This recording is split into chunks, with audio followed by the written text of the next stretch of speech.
The antique shop smelled of dust and forgotten memories. Clara had always been drawn to the strange and unusual, and the handheld mirror in the corner seemed to call to her.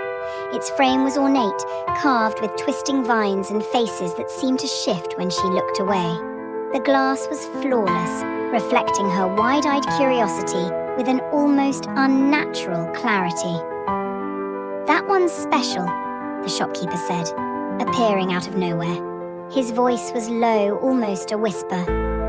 "It's said to show you more than just your reflection."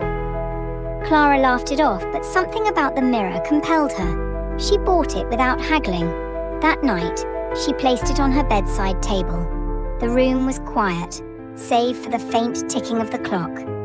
As she lay in bed, she caught a glimpse of herself in the mirror. Her reflection smiled, but she hadn't.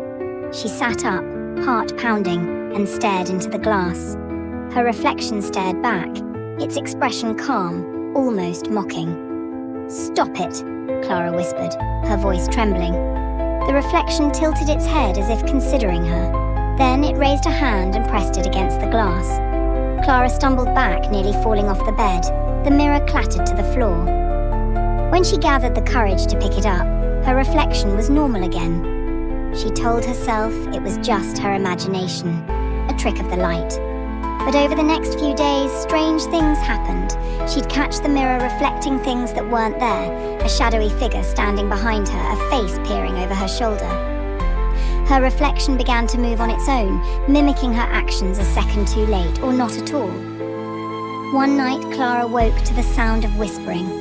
The room was dark, but the mirror glowed faintly. She reached for it, her fingers trembling. As she lifted it, her reflection appeared. But it wasn't her. The face in the mirror was twisted, its eyes black voids, its mouth stretched into a grotesque grin. "Let me out," it hissed, its voice echoing in her mind. Clara screamed and threw the mirror across the room. It shattered, but the laughter didn't stop. It grew louder, filling the room, until she felt it vibrating in her bones. The next morning, Clara was gone. The mirror lay on the floor, its glass intact, reflecting an empty room. But if you looked closely, you might see a faint shadow moving within, waiting for the next curious soul to pick it up. And the reflection that watched back would be ready.